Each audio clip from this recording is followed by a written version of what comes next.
Good morning, everybody. Oh, come on. You can do better than that. Good morning. Very good. It's nice to see you. Some people I recognize. I've been to all of your high schools, and I see some peer mediators, and I see people that have worked for me in the summer. Some people I have known since they were in elementary school. I just said, I'm getting old. You guys are getting old and older, but I'm getting really old, and I don't know how that happened. My name is Jackie Rive. Some people may know me as Jackie Fabulous. That is me. If you've heard about Jackie Fabulous, I'm her. We are going to have our keynote speaker come and talk to you this morning about issue that we heard today. If any of you were paying attention to the public service announcements. Also, there was a Glee episode. And we're going to talk about bullying. And a lot of times people are bullied because other people perceive them as different. How many of you have ever been bullied because somebody thought you were different than they were? Okay. How many of you have bullied someone because you thought they were different? Okay. Well, I would like to introduce you. Pardon? Somebody have a comment? I would like to introduce you to our keynote speaker. His name is Antonio David Garcia. And he is from Affirmations, which is in Ferndale. And I want to introduce you to David, to Etzel Ford, Dearborn High, and Fordson High Schools. It is a community effort. We're all coming together today to learn about our differences and appreciate the things that we have in common. So let's give Antonio a great big hand. I'm nervous. Good morning, everybody. Thanks for having me here. About, 13 years ago now, I was a community services coordinator for a school district north of here. And I wasn't out. I was just doing my job. And a group of young people came to me, and they were being bullied in the hallways. This is 13 years ago, 1999 or so. One kid had a bottle thrown at his head. Two of the kids had already dropped out of school. Two of them had gotten beaten up. And they asked me to help them.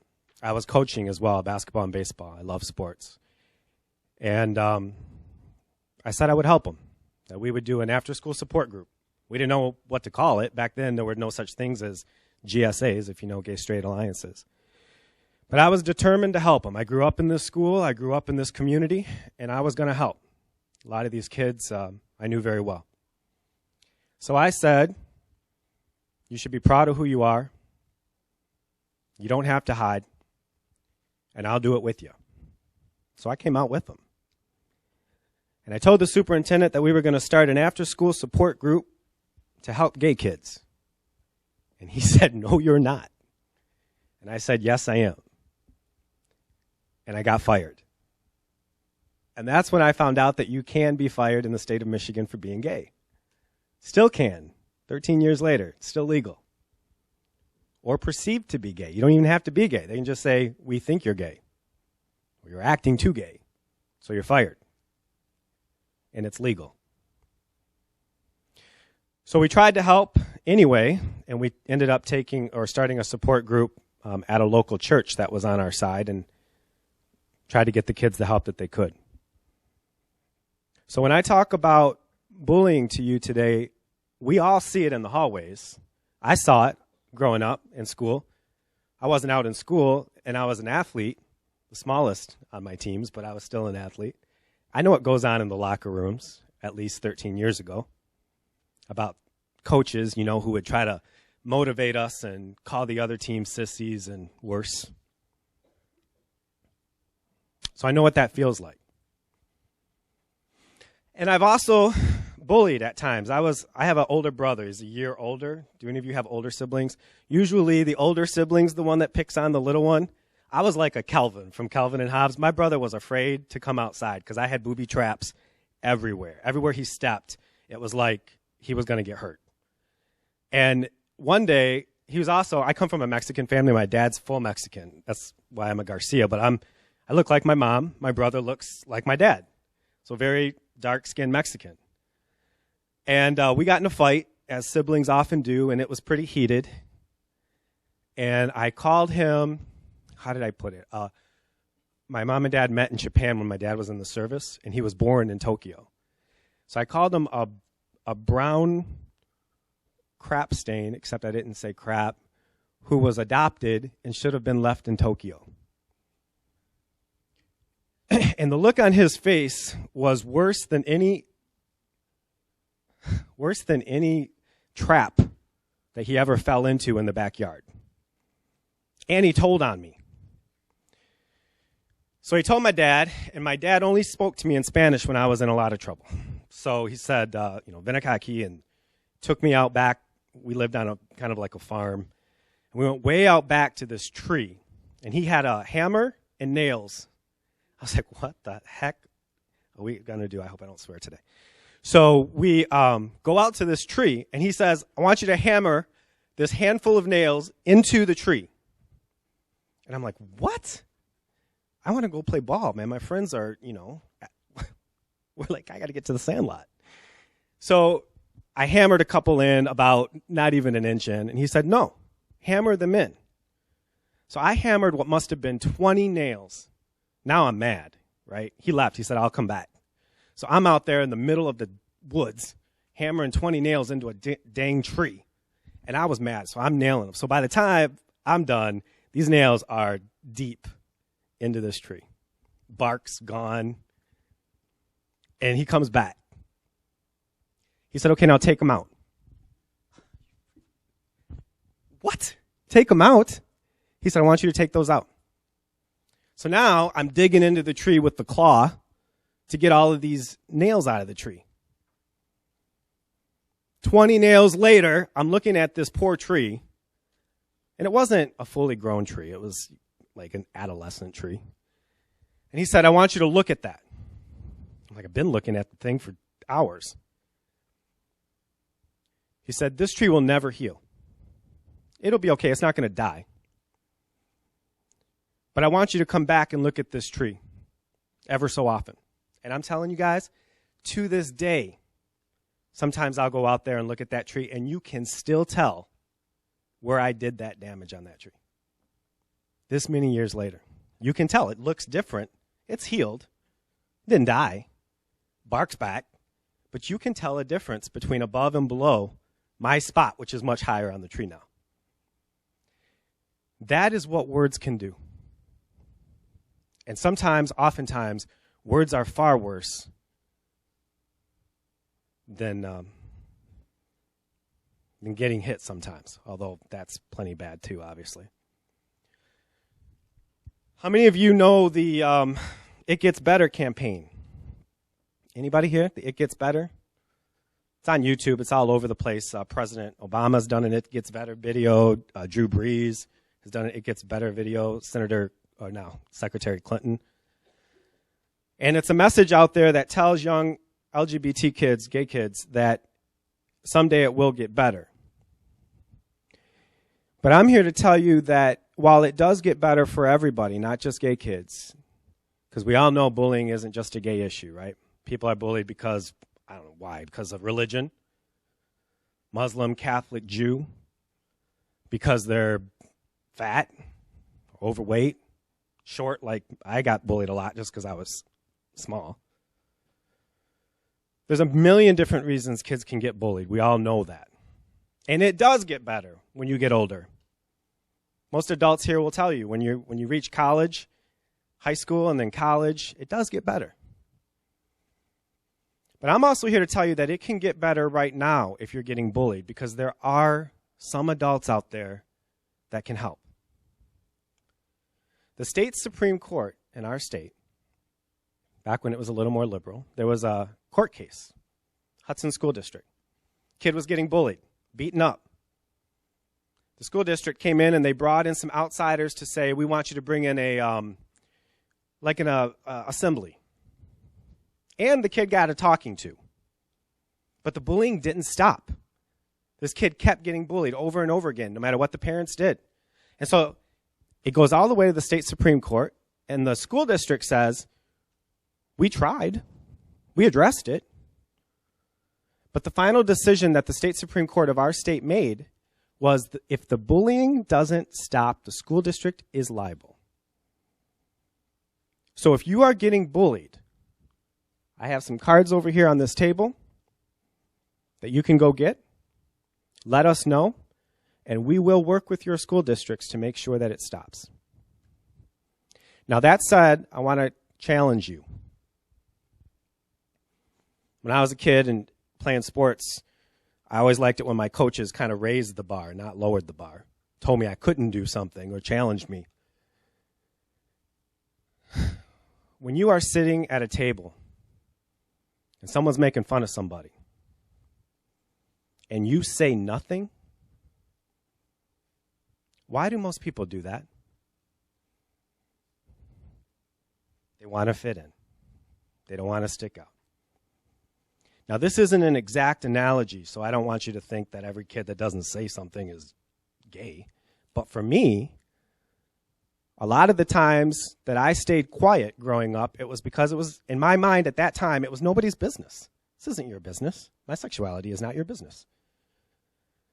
But the minute I thought, wait a second, maybe you're being quiet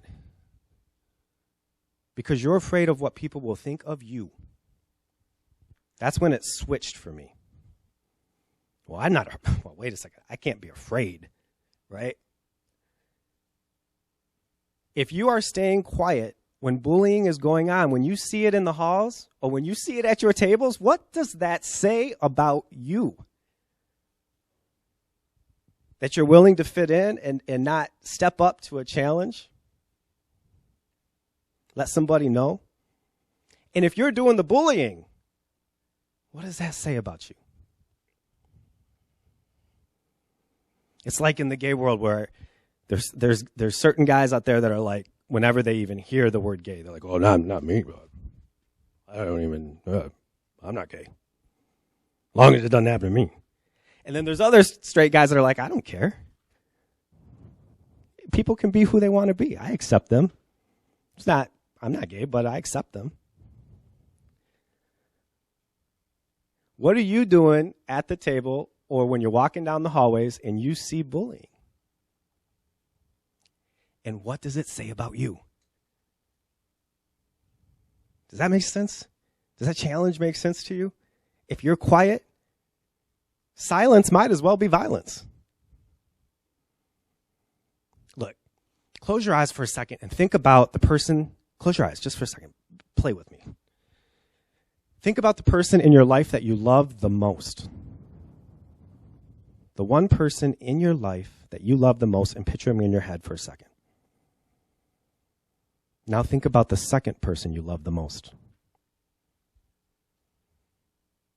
Now the third. Okay, open your eyes. I want you to turn to the person to your right and tell them briefly, what did you do last weekend, this past weekend, but you cannot mention those three people. Tell them what you did this past weekend, the person to your right, but you cannot mention those three people. 2 minutes, go ahead. Can't mention those three people. Or talk to someone next to you. It doesn't have to be to your right. Don't mention them.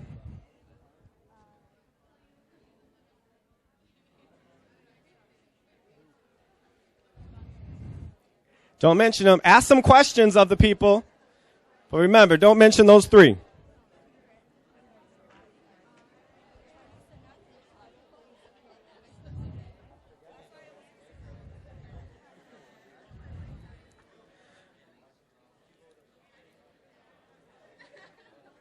Okay, let's look back up here real quick. Let me ask you a question. Who found this quick little exercise difficult to do? And who here is willing to share, just tell me why you thought it was difficult? Anybody? Why was it hard? I'm sorry? They're in your lives a lot? Sure. Anything else? Yeah. Right. So, and I'm going to say this to the administration that might be here too, and to fellow teachers that might be here as well. When people are scared and living in the closet and don't feel like they can talk to you, whether it's about being gay or whether it's about being bullied, that's what they feel like. They can't be open about who they love. They can't have the same conversations that you have on a normal everyday basis because they're afraid of what you will think, do, and say about them.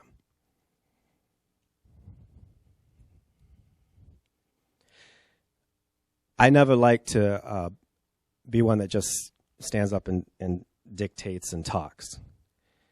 And I want to be able to have some time to answer some questions or concerns that you might have. And I know when you're in high school, sometimes just raising your hand and everyone looking at you is enough to say, well, I'll just keep that to myself. Does anybody have any concerns or questions in the small amount of time that we have to share together today that I can answer for you? A conversation that you're willing to open up. Yes, sir. I don't think. Okay. Okay. In high school now, a lot of people, a lot of teenagers, it's the way that they think because, like I don't know what the person said, that they need to conform. Also, the other thing that they don't do anything to stop bullying is because that they think someone else will do something. Because it's in such a big group, they all expect the other person to do something. The other person expects someone.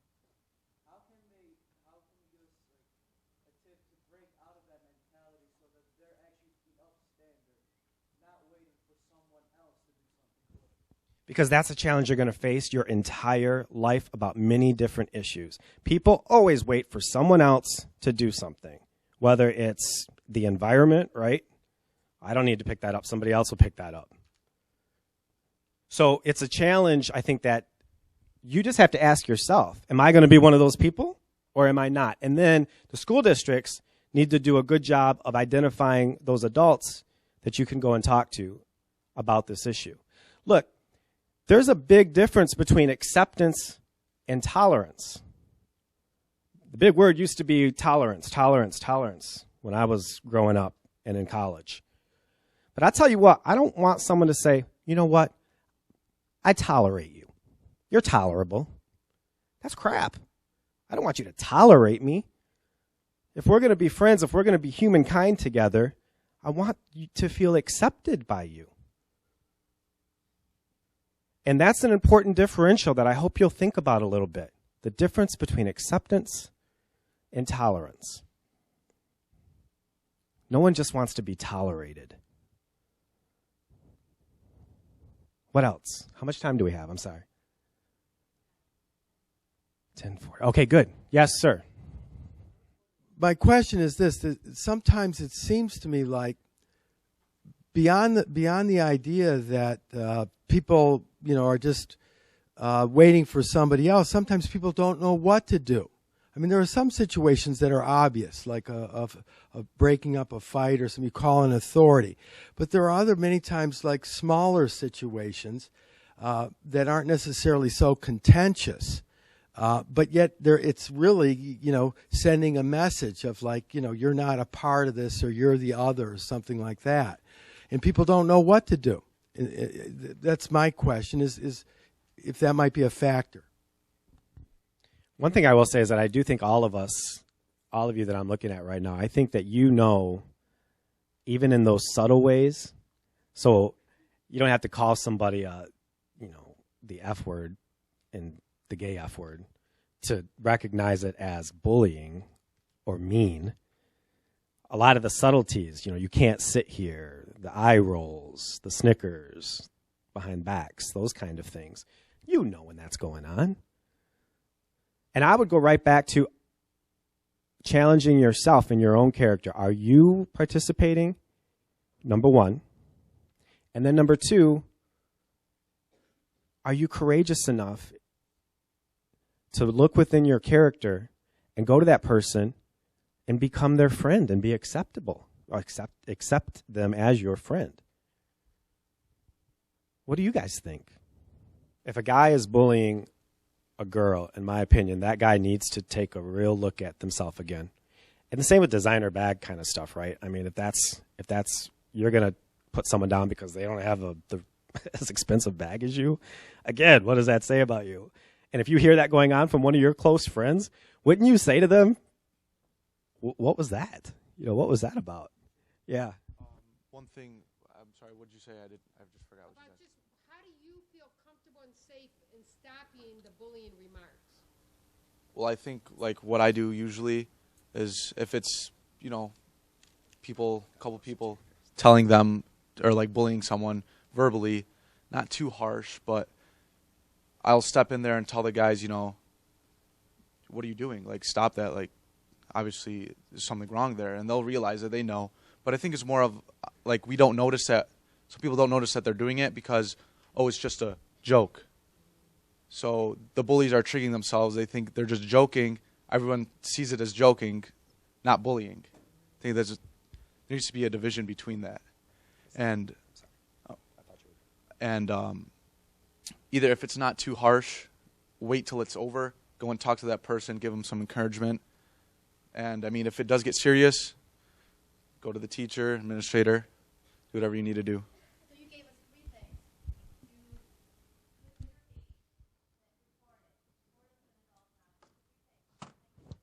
things. I'm glad that all your hands are going up. What is your name, young man? Mohammed. First of all, I really appreciated what you said. Dr. King often talked about when you intervene and you have a strong will, a strong backbone, it strengthens the backbones of those around you. Right? We do see that. So I completely agree with you. There's a lot of hands going up. So, yes, sir. Oh, sorry. Mike. Okay. What I'm about to say is kind of, you'll understand. There are really, every way to stop bullying involves some risk. There are no completely safe ways of stopping bullying. But that's the point, isn't it? I mean, taking risks is what basically makes life worth living. You have to take the risk. It's a question of character. If you can't take that risk, what kind of person are you? And these you talked about the little ways. I promise you, when I was playing ball in school, not just in the locker room, just walking up and down the hallways, I heard every anti-gay thing said and filed it. Even though nobody knew, wasn't suspected, every single time I heard one of those little things, I filed it. Yes, ma'am. Okay. Luckily for me, I haven't actually witnessed physical bullying, but I've noticed verbal abuse many times, which can hurt just as much. And first, I confront the bully, tell him, you have to do as much as you can to make the bully feel like what he's doing or she is wrong. You can't make them feel like they're right. One way to make them feel like they're right is laugh at them. That's like supporting them, saying, yeah, you go. Don't laugh. Don't show any emotion on your face. Just tell them, no, what you're doing is wrong. You have to make them like feel bad, but not like make them feel bad because what they're doing is wrong. And then once they realize that, hopefully they'll stop bullying. And then you confront the person who was bullied. You go to them, say, don't let whatever this person is telling you bother you. And if you don't have the ability to stand up for yourself, at least like either ignore them or at least try to. There's a way to stand up for yourself without actually fighting back. They call you a name, you don't gotta call them a name back. Just stand up for yourself. That's the key issue right now. Not a lot of kids know how to stand up for themselves, and that's okay. They could just ignore them. Ignoring them is another way to show that the bully is wrong.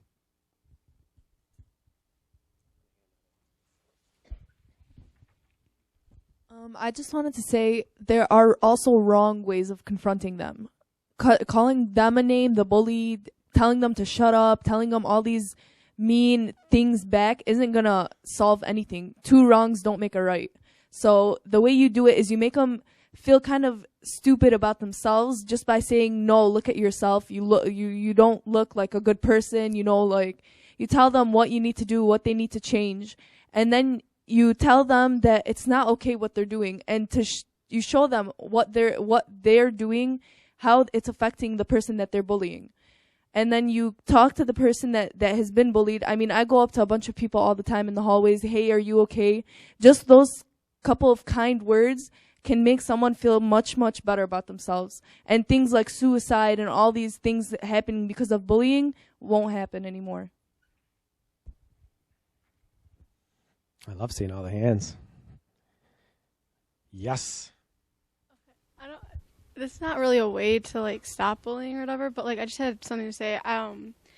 Like even a lot of bullies, they even get bullied at home, or like they don't really have a home, or they're just like they have low self-esteem about themselves.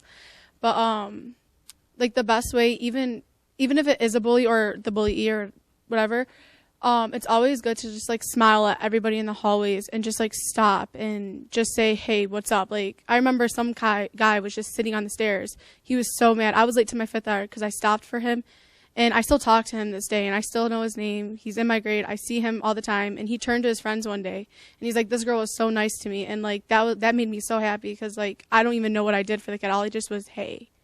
And like that's always good. I think that's a really important point, guys, because you know, you said we'll never be able to stop bullying. I think we can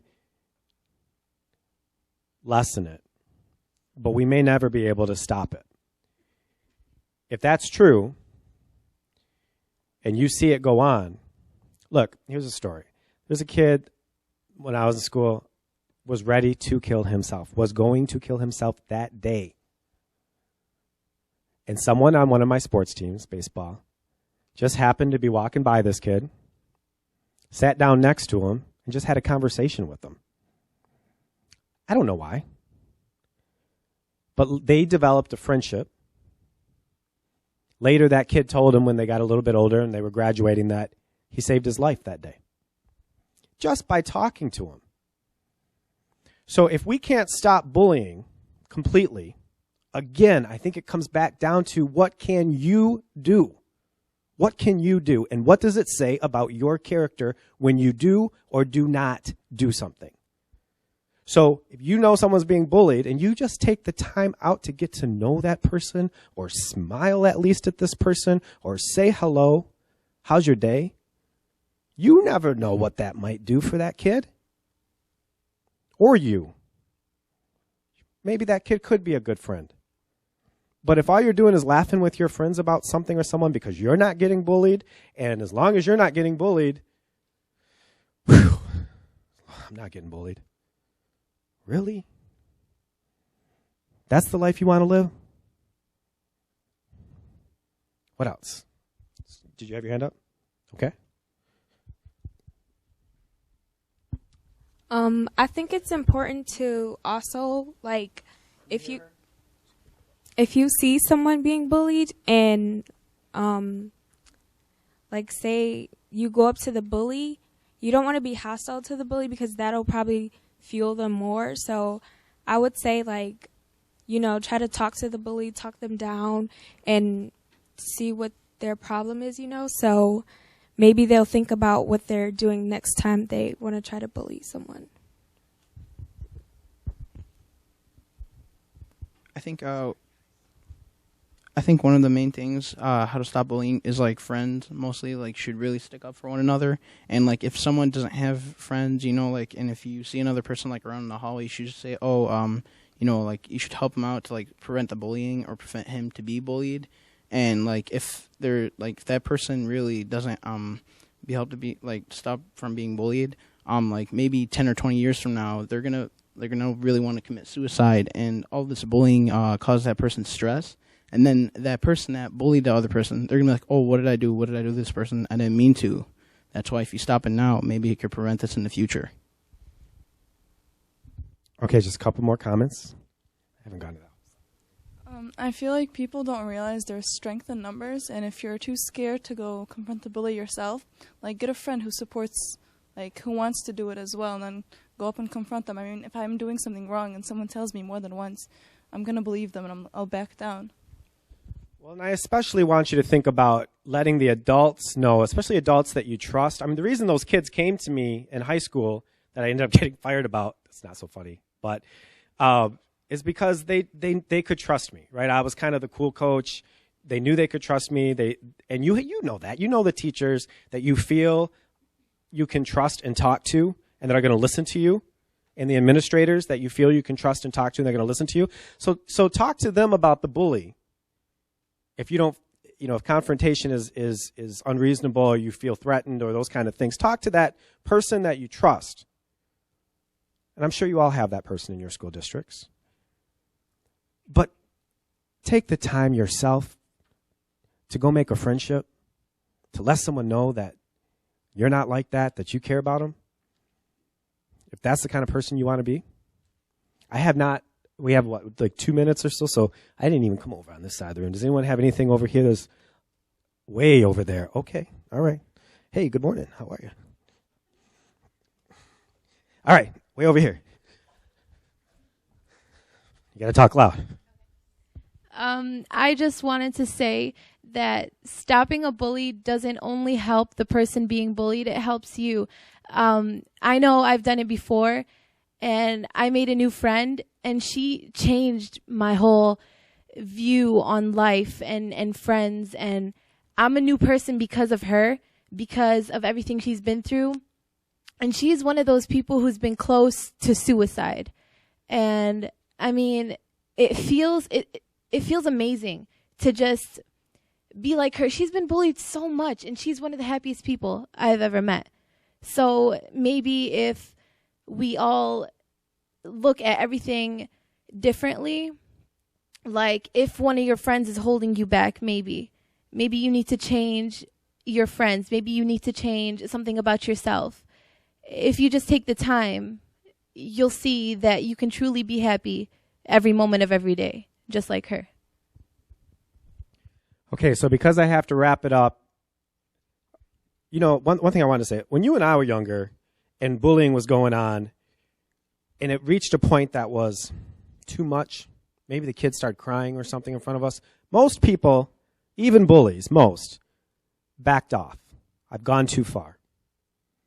Nowadays, with cyberbullying, you can't even see the damage that you're doing. You can't look into another person's eyes and say, you know what, man, I've gone too far. I'm a jerk now, right?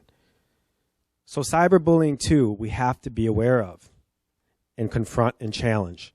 I wish that we could talk more, you guys, and I told you, I'm not one of the guys that just stands behind a lectern and dictates to you. So I'm going to leave some cards here. My email's on here. I'm on Facebook. If you guys want to talk or you think someone's in trouble, it doesn't have to be you. You want to reach out. Affirmations is the largest LGBT center in the state, but we have hundreds of straight allies as well that come into our center all the time. Young people just like you, gay, straight, different religions, doesn't matter. We're about acceptance, not tolerance, but acceptance of everybody. So I'm going to leave my cards up here. And if anybody wants them, that's great. Or again, if you don't want to, grab a card, just reach out on Facebook. I'm happy to help anybody that I can or my staff can. And for teachers and administration too, we have a whole lot of anti-bullying trainings that we can do. Come in and talk. We're happy to do that. So have a great rest of your day today. Thank you for opening up a little bit, and I wish you all well. All right.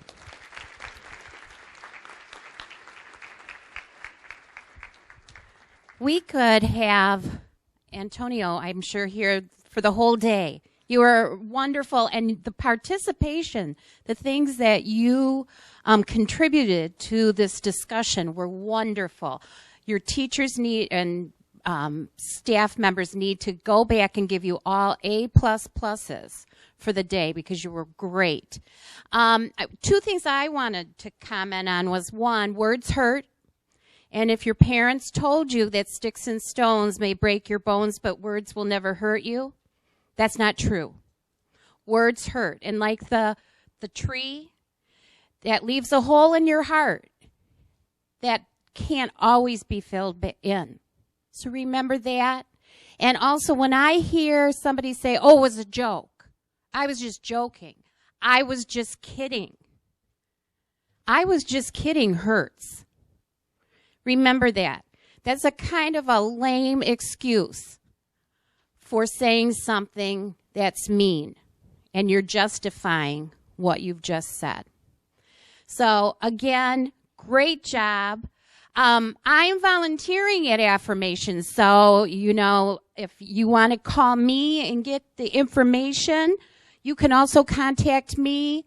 Contact me here at Dearborn Public Schools, and I'd be happy to refer you on if you're not feeling real comfortable right now.